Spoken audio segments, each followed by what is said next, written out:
The CBS Radio Mystery Theater presents...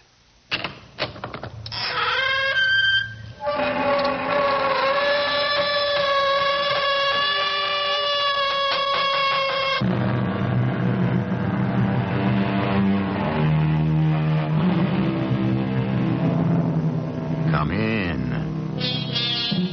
Welcome. I'm E.G. Marshall.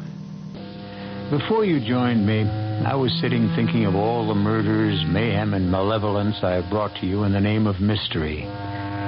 Suddenly, in this unaccustomed mellow mood, I thought upon the obverse side of the coin, the antithesis of the devil's advocates, the ministers of God.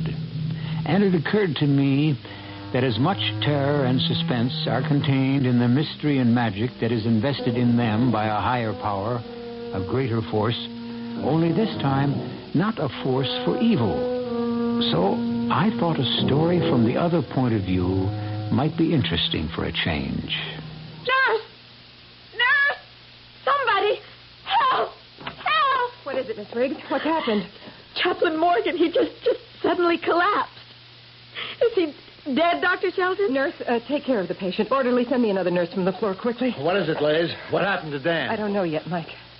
Well, so help me if anything has. This one I'm pinning directly on that cold fish Dr. Hugh Bradley.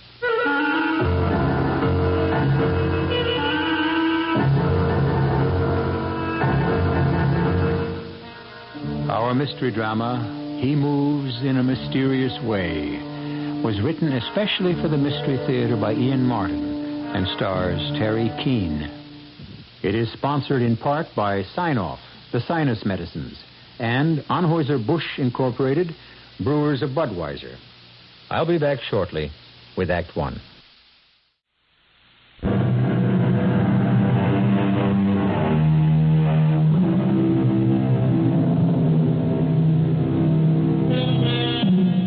It was the 18th century poet William Cowper who gave us that familiar and wonderful quote, "God moves in mysterious ways, his wonders to perform."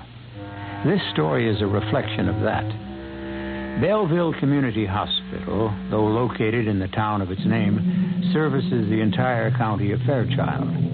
It is the pride and joy of the 5 main towns and their smaller brothers and sisters who draw on its dependable service.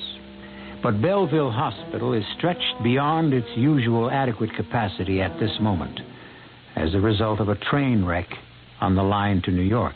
This is Dr. Shelton. Just want to alert you, Brownie. We can expect 20 to 30 more casualties according to police estimates. Our patient facilities are already jammed, so we'll use the children's emergency section temporarily. In case of serious injuries that look surgical, refer all admissions to Dr. Bradley. Nurse, I'm admitting this patient on the cart. Elizabeth Riggs. I knew you'd have to, Dr. Bradley, Dr. so I had her Shelton. chart prepared. Yes, very efficient, Doctor. My compliments to the outpatient department. I want my service to satisfy the new chief of staff. As long as it stays efficient, it will. Dr. Bradley? Yes, Dr. Bernardo. They're screaming for you in OR. You can hold the dramatics. I'm on my way. Better check out this patient in the meanwhile, Elizabeth Riggs. I've given her light sedation. She's pre-op.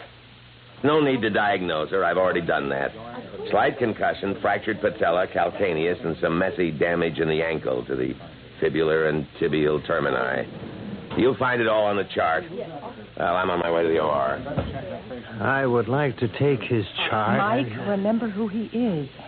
Sure. A genius at getting my back up. Come on, orderly. Let's go. Fly easy, Paisan. What do you want from a crazy Italian? Liz, I got here as fast as I could. What is it? Train wreck, Chaplain. Sorry to haul you out of bed in the middle of the night. Only time anyone really needs a chaplain or a minister is when there's trouble. You look a little under the weather. You all right? Oh, just half asleep. I'm the last one to be worried about. Not my leg! No! Not my leg!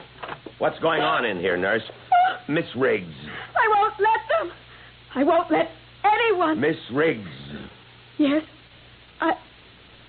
Oh, you're the doctor I treated you when you came in.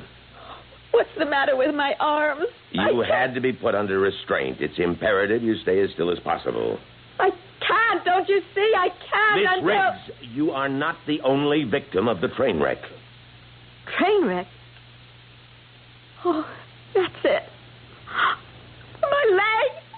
I lost my leg. Now, don't be silly. You have some broken bones, but you have not lost your leg. Now, give me that, nurse. You're lying to me. I can't feel it. Help me hold her, nurse. Now, where's Dr. Bernardo? Right here, Doctor. And you hold her. Now, lie still, Miss Briggs. We only want to help. I don't want to be helped. Sure you do, baby. That's what we're here for. Oh. You want to walk out of here as soon as possible, don't you? Are you a surgeon? Just hired help. I'm the surgeon. Swab that, nurse.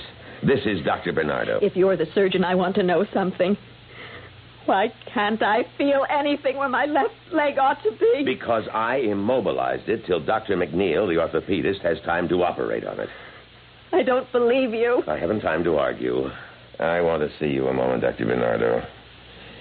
Now convince this grown-up child that she has 2 good legs, will you? I'll try to the best of my limited ability. I don't ask for any more than you have to give. Why, you cold, inhuman... Nurse, bring me that hand mirror from the bureau. Surest way to convince you, Miss Riggs. Let you see for yourself. Oh, thanks, nurse. You want to pull the bedclothes back? Okay. Now, see? One of them in a light plaster bandage cast, but both where they belong. Oh. Why didn't Dr. Bradley show me that? Well, he might have if you'd given him a chance instead of throwing a wingding. Oh, I shouldn't have, but my legs are very special to me. I can see where they would be. I didn't mean the way they look. Oh, neither did I. Although I wouldn't knock it. But I know you're a dancer. It's my whole life. If I couldn't have... Oh, especially now. Nothing to worry about at the moment. But I've got...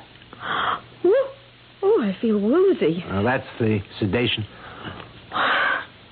What is that surgeon going to do to me? You have a cracked kneecap and a broken ankle. He's going to fix them. I don't want an operation. No, we'll work that out when the time comes. You rest now and let the sedation work. I don't want to be alone. I just wish that... What? You wouldn't understand. I'm scared. I think God is punishing me, and I want to... Oh, I don't know what I want. There's a chaplain in the hospital, Reverend Dan Morgan. Real good guy. Want to talk to him? Could I? I know I can't sleep until... Would he have time for me? Miss Riggs, Dan Morgan could be drawing his last breath, and he'd hold it till he got through helping anyone who needed him.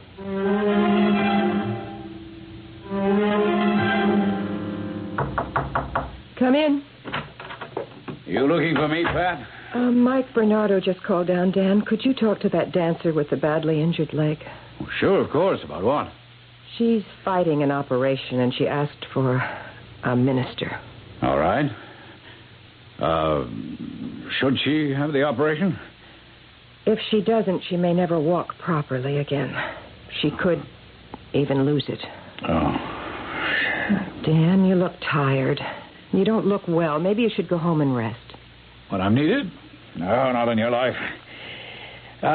What's the girl's name? Elizabeth Riggs, room 317. A dancer, you say, huh? Yes. Ballet? Modern, I suppose, not classical. But a professional? Yes. And if the operation is successful, will she dance again? I doubt it. And more than ever, she needs me. Yes, of course I'll see her. God's will be done.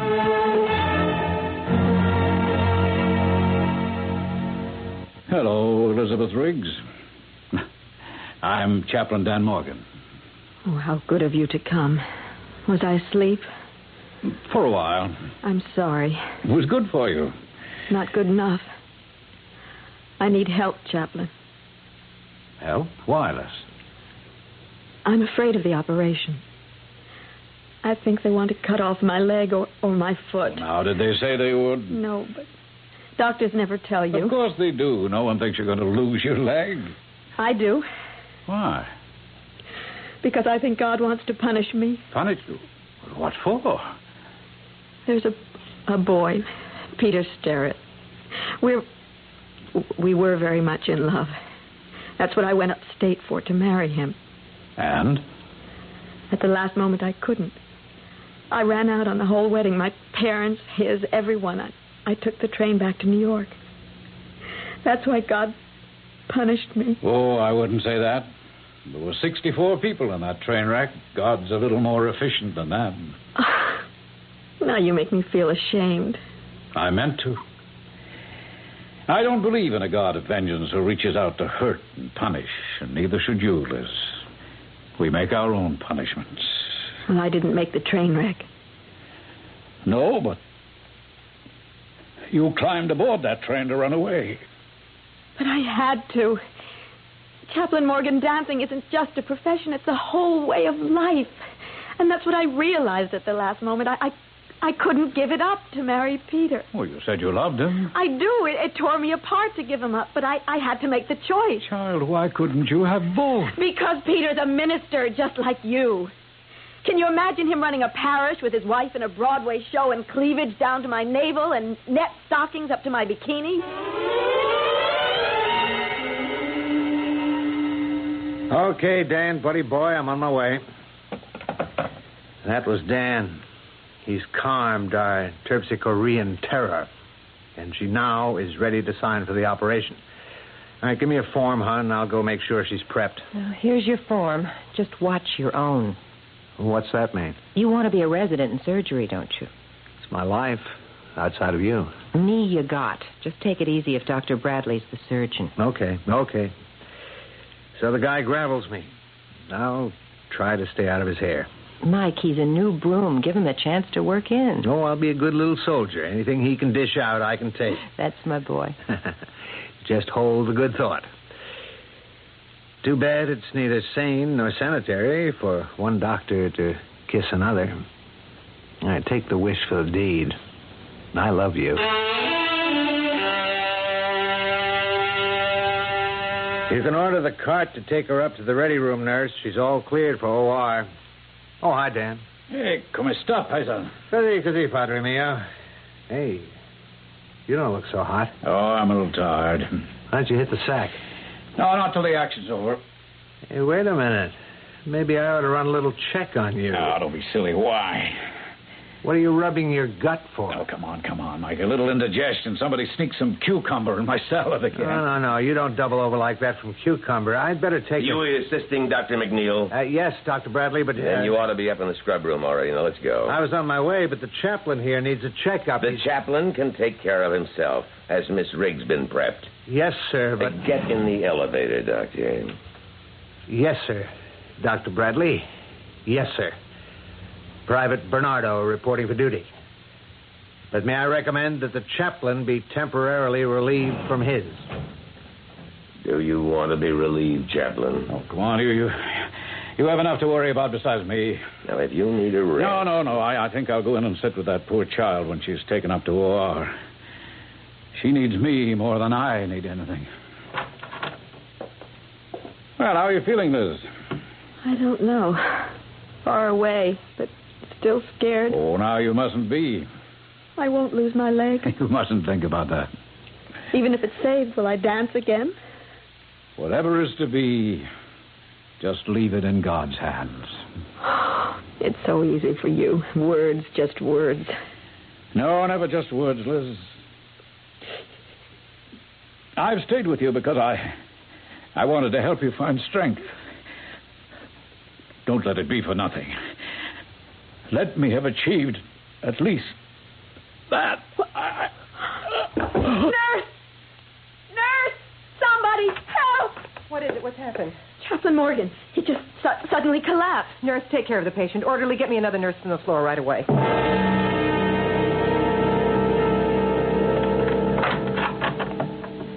How'd the operation go? I don't know. Good, I guess. McNeil's the best bone man around, but that leg, it was a mess. How's Dan? I don't know. Running fever? Low grade, but he's still in in coma. What were the symptoms when you first examined him? Oh, nothing too definite. He's got a surgical abdomen, no doubt about that. But what? Did you get blood samples? Waiting for them now. You haven't been able to bring him to at all? No. If God owes anyone a break, it's to him.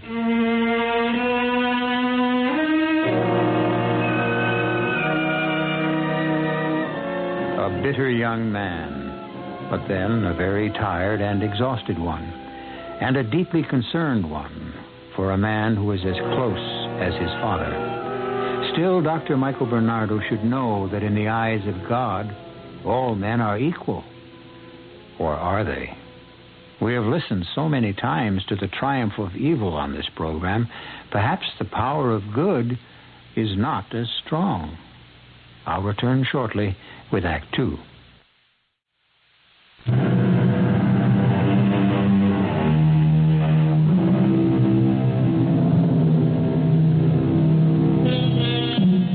Across Dan's bed, Dr. Patricia Shelton and Dr. Mike Bernardo's eyes lock in concern for their barely breathing friend. From beyond the curtain and the other bed in the room, from the big, heavily muscled, early middle-aged man in it, comes a rhythmic and ear-shattering snore. Oh, great. That the best roommate we could find for Dan? Oh, we were lucky to have a bed at all. Even the standby rooms are all taken. Now, get him off his back. No, you can't. He's in traction. Back? Yeah, McNeil's patient, too. From the train wreck? No, he's been here a week or so. Oh, I'm tired. Why don't you grab some shut-eye, huh? We can't do anything till we get the tests back or Dan comes to. Go stretch out in the lounge. I'll wake you the moment the tests are back, huh? Come on, I'll walk you there. How'd the operation go for Liz Riggs? Oh, McNeil patched the knee fairly easily, but the ankle and the socket of the tibia were fragmented, plus the broken calcaneus. She'll be lucky to retain even partial mobility. Which means no more dancing. Certainly not professionally. I'd hate to have to be the one to tell her.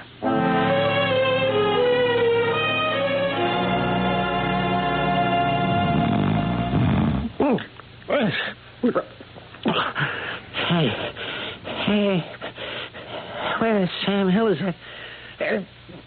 Damn. Hey, you in the next bed. Hey, you awake? Hey, what is this, a morgue? Hey, you! Yes? What is it? I don't know what's with you, brother, but my back is killing me. I want to ring for the nurse, but the gizmo with a button just fell off of the bed. Can you get it for me, huh? Just a minute. Here, I'll get the call button. Shall I ring for you? I'll get you a doctor. Oh, forget it. I'm all right for the moment. Yes, but you're in pain. Oh, I can take it. What do you got, Mike? I don't know. I don't even know how I got here. Oh, I hope it's nothing catching. No, I'm sure it isn't. I thought I had a... But there isn't any pain anymore. Count your blessings, fella.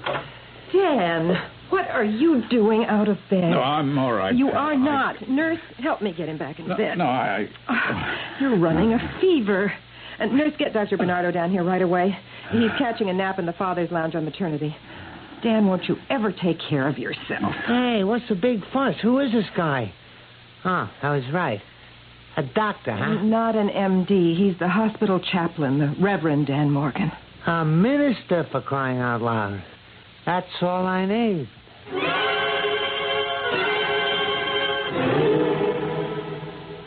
Okay, Dan. Let me know if and where it hurts. Oh, there. Uh-huh. How about here? Tender. Doesn't hurt as much. Okay, Dan, that's it. Confirmed? The WBC will bear it out this time around. The peritonitis caused by a ruptured appendix that perforated. How did you ever take the pain, Dan? Oh, it wasn't that bad. Everyone was busy with real emergencies. My help was needed by others. So you just let your appendix explode. All right, roll him to you, Pat. Streptomycin too, nurse. Your technique is too good, Mike. I didn't feel any needles. Of all the bonehead stunts to pull. So many people. I couldn't let them down. Fever's rising. I don't like it. You in pain still, Dan? No. I was just thinking about that poor little dancer. Look, concentrate on yourself. Let us worry about Miss Riggs. There's no problem of her losing her leg. Dr. McNeil did a bang-up job. With luck, she'll regain almost total mobility. Pat, will you sit on this stubborn mule till that kick goes out of him? I will. Go make like a doctor. At least my other patients treat me like one. You still going to marry that crazy Italian? The first moment I can pin him down. Then I'll stick around. I don't know who he figures will be best man, but Dan Morgan knows who'll be the most important. Or I'll make sure he ties a knot within the faith with my own two hands. My own two hands. Joining the two of you in a silent...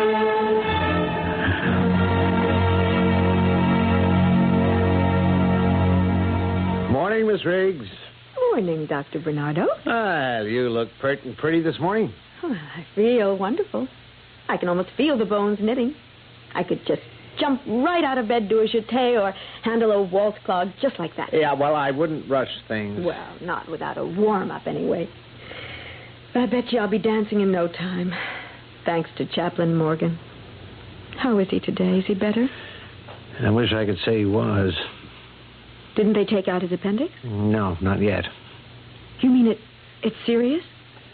It could be very serious. Oh, I wish I could do something for him. You could. You could see a young man who's waiting downstairs. Peter Starrett. How did he find me? As sick as the chaplain was last night, he managed to contact him.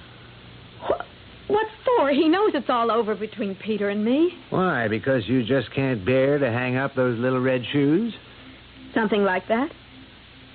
I think maybe what Chaplain Morgan wanted to tell you was that a dancer has a short life. And sooner or later, she has to hang them up. A marriage can last a lot longer. I can't. It wouldn't be fair to Peter or to me. That's the message you want me to give him?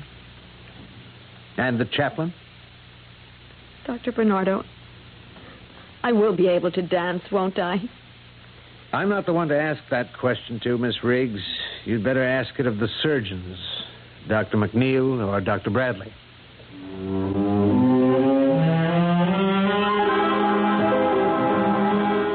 Good morning, Mr. Wolf. Hey. Morning, Chaplain. See, you're out of traction. Yeah. How you feel? Oh, I felt better. Thirsty. Oh, hold it a minute. I'll get you some ice water. No, you're back. You mustn't get out. Listen, you can lug a busted appendix around and not complain. I can manage a stiff back. Here. Thanks.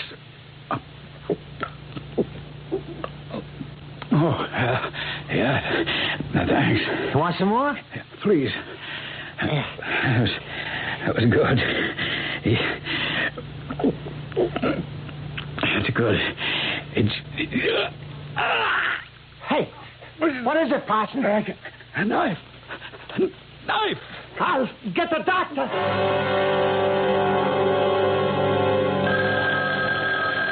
Don't answer that. It might be Peter for me. Could be a call from me, too. But if it should be Peter, I'm just not ready to talk to him.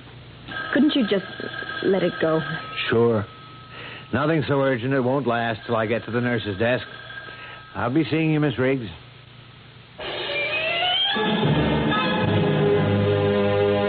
Oh, I Ice water for a man with peritonitis. Where were you, Dr. Bernardo? I went to see Miss Riggs. You know, the dancer. Who is not your patient?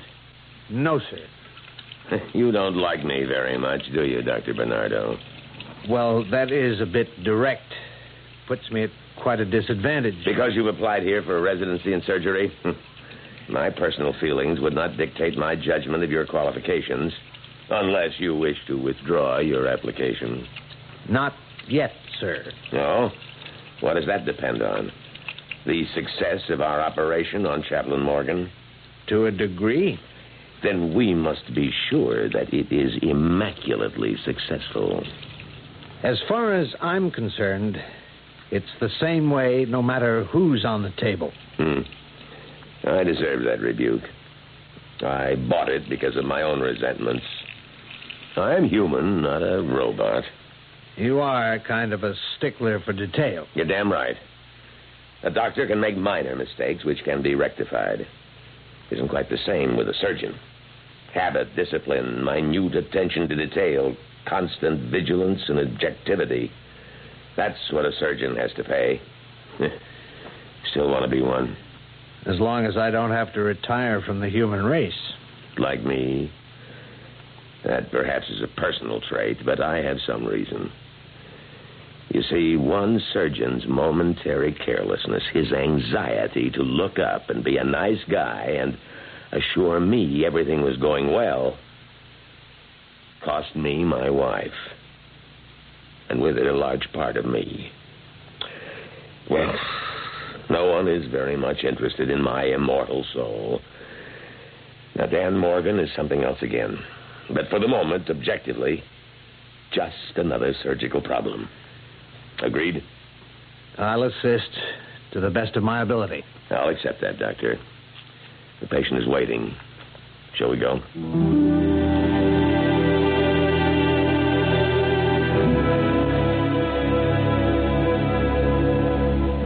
The great poet W.H. Auden had a craggy face so masked with wrinkles that Igor Stravinsky once said, "Soon we'll have to smooth it out to see exactly who he is." Dan Morgan's face is like that. Only now, under anesthetic, it is smoothed out. The only difference is that as the two surgeons approach, it is less a revelation than a mask. The mask of encroaching death. I'll return shortly with Act 3.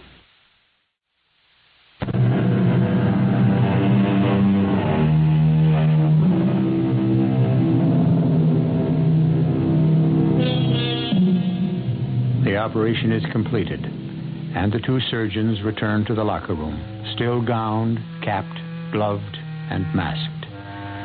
With a quick practice move, Dr. Bradley divests himself of gloves, mask, and cap, dropping them in a sanitary container. What are Dan's chances? You saw what was there when we opened. The infection is massive and well established. The drain should bring relief, I hope more than temporary. But once we can get a reading on the culture, we can pick the right antibiotic to knock out the infection? If we're lucky. If Dan doesn't pull through this... If he doesn't, Doctor, I shall resign from this hospital. I was guilty of just what I demand from my staff. Total thoroughness on every case.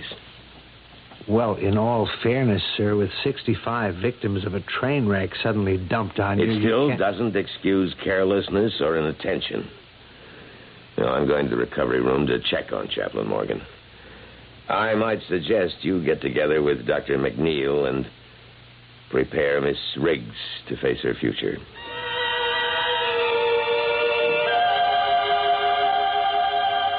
Yes, Mike, I guess I understand. Oh, he's here in the waiting room, all right, looking pretty forlorn. What? Well, I'll do my best. Yeah, okay, I'll talk to him. Hello, Reverend Sterrett. Oh, hello. Dr. Shelton. Yes. Excuse me, I know the others, but I wasn't as sure of you. Because I'm a lady, Doctor? No. Because I only met you once briefly. I know. Have you seen Miss Riggs? No. She doesn't want to see me. That's because she doesn't know the truth yet. The truth? That she'll never be able to dance again. But he didn't tell me that. He didn't know it then. Does Liz?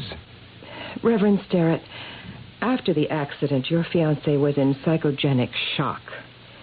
It took Dan, the chaplain, to persuade her to have any operation at all, just so she could walk again. All the doctors agreed that since her career was so vital to her, the news that she didn't have one anymore had to be broken to her carefully. Oh, I agree. Elizabeth has to be told the truth. And we've got to figure out how.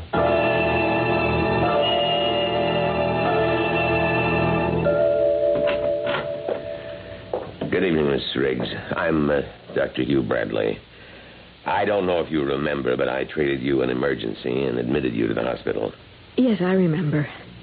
How soon can I dance again? Well, the first thing is to walk. As for the other, Miss Riggs, I think you'll have to make an adjustment in your mind. Now, I don't believe in hiding the truth from patients. There isn't a chance that you'll ever be able to dance professionally again. Oh, good morning, Dr. Bradley. Did you have me on page? Yes. McNeil is off today, and his patient, Miss Riggs, had an attack of hysterics last night. I had to sedate her. What happened? Was it Peter Sterrett being here upset her so much? Well, whoever he is, no. I simply told her something that should have been made clear to her from the first, that her dancing days are over. Just like that? Well, she had a right to know. But abruptly, coldly, you just don't say... Miss Riggs is not under psychiatric care. She is of age, and we are doctors. Our function is to heal and inform. She asked for you, and I said you would stop by this morning.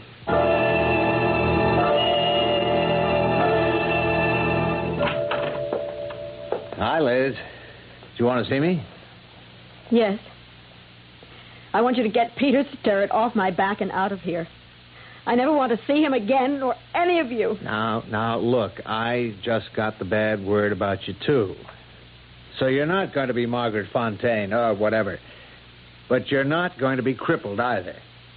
And this way, there's nothing to stand between you and that nice guy who loves you, and... Nothing to stand between us, that's for laughs. Now it's worse than ever. We just don't stand a chance at all. What do you mean? Oh, you wouldn't understand. No doctor would. That's why I've got to see the chaplain. Well, all things considered, you seem in fairly good shape this morning. How do you feel, Dan? All things considered, not so hot. But I think if Elizabeth Riggs wants to see me, I must see her. Once we've licked the peritonitis, you're in no condition... I must see her to convince myself that I didn't fail. And if you did... There's no disgrace in failure, Mike, as long as you tried to the utmost. If I'm to be called home, let me try to go with a clean conscience.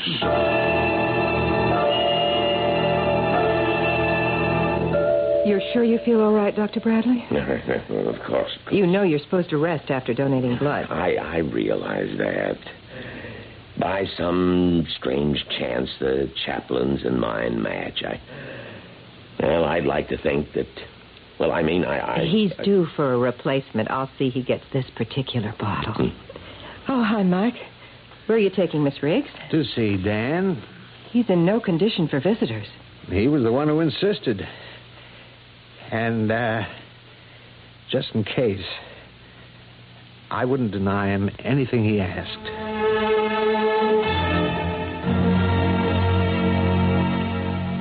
Well, I've wheeled it to you, Dan, although you shouldn't be seeing any visitors. I wonder, Doctor, if I might claim the privilege of the confessional. Well, not for long. You have less strength than you think you have. And maybe Liz and I can find a lot of it between us.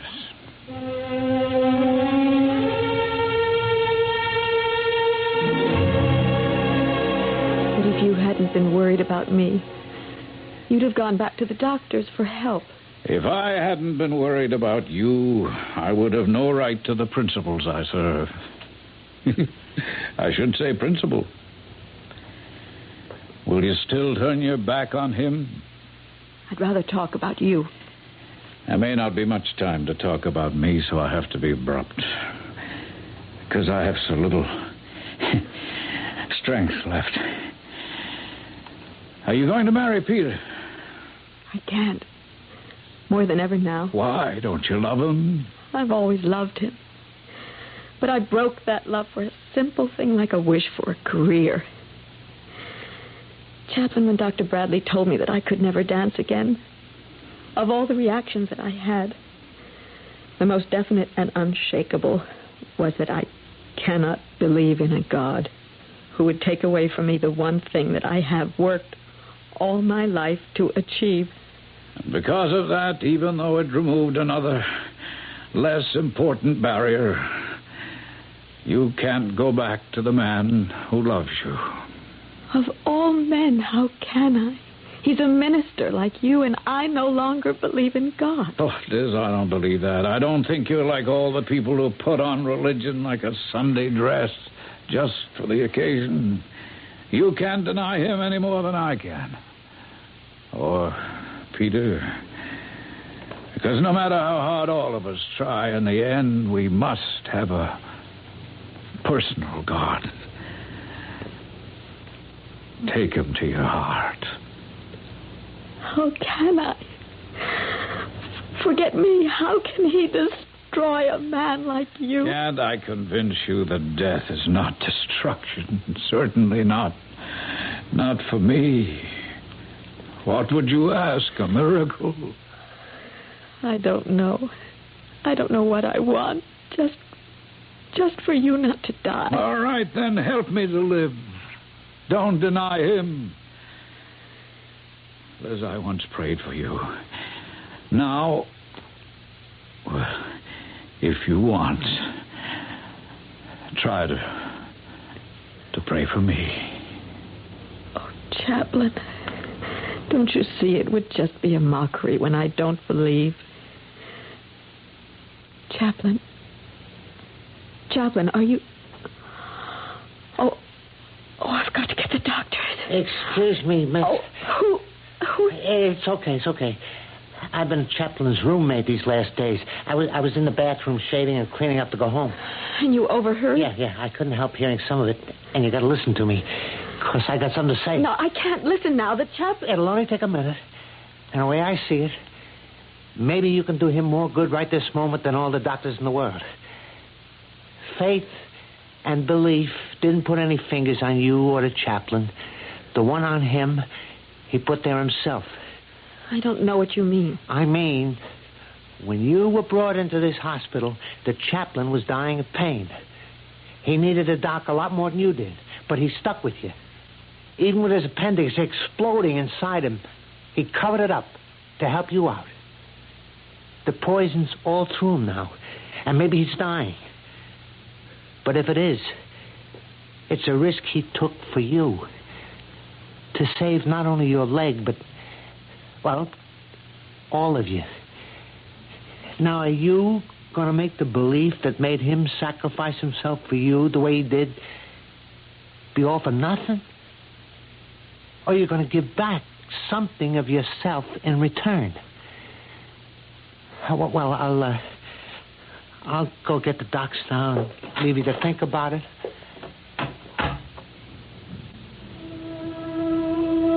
Oh, my God. I have heartily offended you. I beg you to forgive me. I implore you to listen to me. I am nothing but he. This man is so important. I don't know how to say it, to ask it, but please, in your infinite mercy, dear Father in heaven, who looks after us all and wants to help us, please help this one man who deserves it more than any of us. Don't let him be wasted. I I ask it with all my heart, in your name. It's all right, Miss Riggs. Just take it easy. I should have called you sooner. Oh, forget it. As a doctor, I tell you it's all right. You mean he's going to live? You ever seen anything more beautiful than plain, ordinary sweat? It's broken. The ever-loving fever is broken. We're on the way.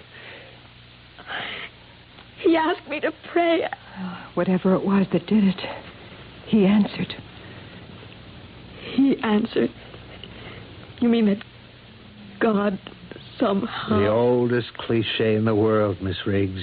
Man proposes, God disposes. No matter how far medicine takes us, in the end, that's the result. Then the chaplain will be all right. Just give him a look. Bathed in perspiration, his fever tumbling and blissfully asleep. We're all getting out of this lucky.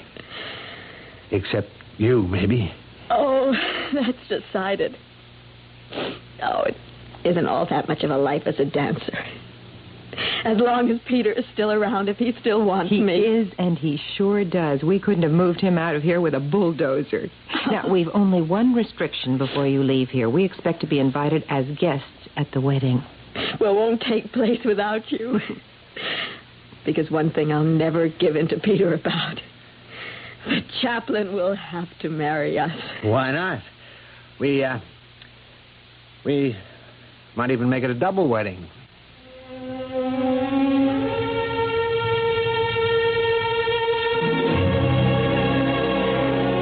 Well, there it is.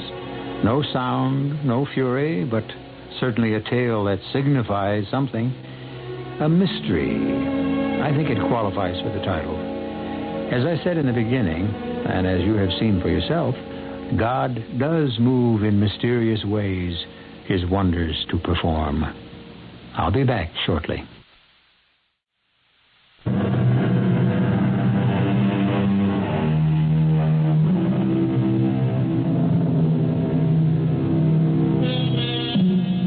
The Reverend Daniel Morgan did recover. Fortunately, because 4 anxious young people no longer wanted to postpone weddings too long delayed. It wasn't a double wedding, as once had been considered. Mike was operating the morning Liz and Peter were married, but he was able to make the reception afterwards. As for Pat's marriage to Mike, it was a very simple and quiet one in the hospital chapel, notable for only one thing. The best man was Dr. Hugh Bradley. Our cast included Terry Keane, Patsy Bruder, Leon Janney, Robert Dryden, and Ian Martin. The entire production was under the direction of Hyman Brown. And now, a preview of our next tale.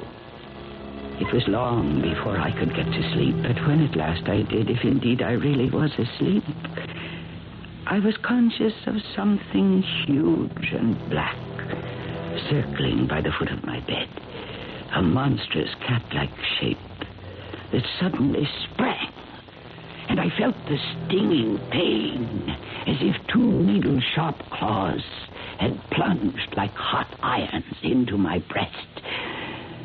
And then suddenly my eyes were open, and I thought I saw Carmilla standing there.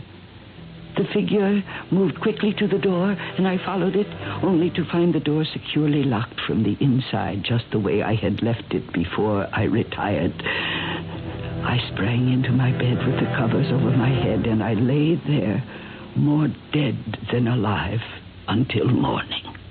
Radio Mystery Theater was sponsored in part by Anheuser-Busch Incorporated, Brewers of Budweiser, and Sign-Off, the sinus medicines.